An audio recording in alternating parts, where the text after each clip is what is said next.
नवरात्रि हिंदू धर्म का एक अत्यंत पवित्र और शक्तिशाली पर्व माना जाता है।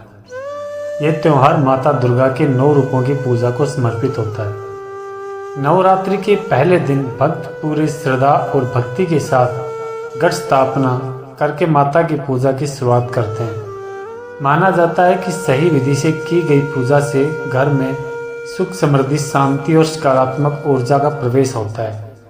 आइए विस्तार से जानते हैं नवरात्रि की शुरुआत की पूजा विधि। नवरात्रि की पूजा शुरू करने से पहले घर की साफ सफाई करना बहुत जरूरी माना जाता है। धार्मिक मान्यता के अनुसार जहाँ स्वच्छता होती है वहाँ देवी देवताओं का वास होता है। सबसे पहले अपने घर के मंदिर या पूजा स्थान को अच्छी तरह साफ करें। उसके बाद वहाँ एक साफ लाल या पीला कपड़ा बिछाएं। उसी स्थान पर माता दुर्गा की मूर्ति या तस्वीर स्थापित करें। पूजा की तैयारी के लिए सामग्री एकत्रित कर लें। पूजा सामग्री के लिए कलश तांबे या मिट्टी का हो, नारियल, आम या अशोक के पत्ते, लाल कपड़ा, चावल, रोली या कुमकुम, गंगाजल, जौ, मिट्टी का पात्र, दीपक और घी, अगरबत्ती, फूल और माला, पान, सुपारी, लौंग, इलायची, मिठाई या फल। जब सारी सामग्री तैयार हो जाए तब शुभ मुहूर्त में पूजा शुरू की जाती है। नवरात्रि की पूजा की शुरुआत घटना स्थापना से होती है। इसे बहुत शुभ माना जाता है क्योंकि ये देवी शक्ति के घर में आगमन का प्रतीक है। सबसे पहले पूजा स्थान पर एक मिट्टी का पात्र रखें और उसमें थोड़ी मिट्टी डालें। उस मिट्टी में जौ के बीज बोएं। माना जाता है कि ये जो नवरात्रि के दौरान उगकर समृद्धि और शुभता का संकेत देते हैं। इसके बाद एक तांबे या मिट्टी का कलश ले और उसमें गंगाजल, थोड़ा चावल और सिक्का डालें।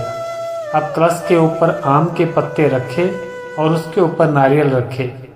नारियल को लाल कपड़े से लपेटकर कलश पर स्थापित करें। ये कलश देवी शक्ति का प्रतीक माना जाता है। कलश स्थापना के बाद माता दुर्गा का ध्यान किया जाता है। भक्त हाथ जोड़कर माता को अपने घर में आने का निमंत्रण देते हैं। हे माता दुर्गा, कृपा हमारे घर में पधारे और हमें सुख, शांति और समृद्धि का आशीर्वाद दे। इसके बाद माता दुर्गा को फूल, चावल और कुमकुम अर्पित किया जाता है। नवरात्रि के पहले दिन अखंड ज्योति जलाने की परंपरा भी बहुत महत्वपूर्ण मानी जाती है। घी का दीपक जलाकर उसे माता के सामने रखा जाता है।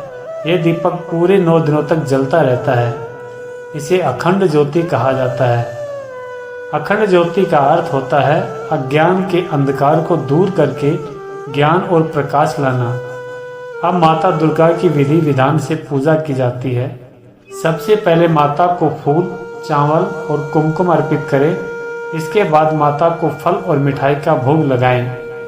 फिर माता दुर्गा की आरती करें और दुर्गा चालीसा या दुर्गा सप्तशती का पाठ करें।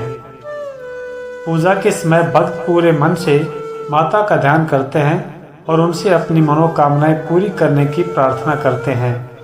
नवरात्रि के पहले दिन जौ बोने की परंपरा बहुत प्राचीन है। धार्मिक मान्यता के अनुसार जौ माता की कृपा और घर की समृद्धि का संकेत होते हैं। अगर नवरात्रि के दौरान जौ अच्छे से उगते हैं तो इसे बहुत शुभ माना जाता है। कई लोग 10वें दिन यानी दशहरा पर इन जौ को अपने घर के सदस्यों को आशीर्वाद के रूप में देते हैं। नवरात्रि में बहुत से भक्त 9 दिनों का व्रत रखते हैं। व्रत रखने का उद्देश्य केवल भोजन का त्याग करना नहीं होता, बल्कि अपने मन और विचारों को विशुद्ध करना होता है। व्रत के दौरान भक्त फल, दूध, साबूदाना, कुट्टू का आटा और सिंघाड़े का आटा जैसे फलाहार का सेवन करते हैं।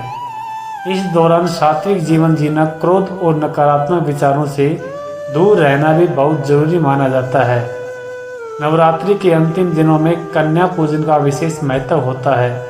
इस दिन छोटी कन्याओं को माता का रूप मानकर उनकी पूजा की जाती है। उन्हें भोजन कराया जाता है और उपहार दिए जाते हैं। ये परंपरा हमें ये सिखाती है कि हर बेटी और हर स्त्री में देवी का स्वरूप होता है। नवरात्रि केवल एक धार्मिक त्यौहार नहीं है, बल्कि ये आत्म शुद्धि और सकारात्मक ऊर्जा का पर्व भी है। इन 9 दिनों में माता के 9 रूप हमें अलग अलग जीवन की सीख देते हैं। साहस, धैर्य, विश्वास, प्रेम, शक्ति, आत्मविश्वास। अगर हम इन गुणों को अपने जीवन में अपनाएं तो हमारा जीवन भी खुशियों और सफलता से भर जाता है। नवरात्रि की शुरुआत की पूजा विधि हमें यह याद दिलाती है कि देवी शक्ति हमेशा हमारे आसपास मौजूद है। बस हमें सच्चे मन से उनकी भक्ति करनी चाहिए। अगर पूरे विश्वास और श्रद्धा के साथ माता दुर्गा की पूजा की जाए तो वे अपने भक्तों की हर मनोकामना पूरी करती है और जीवन में सुख समृद्धि का आशीर्वाद देती है। जय माता दी।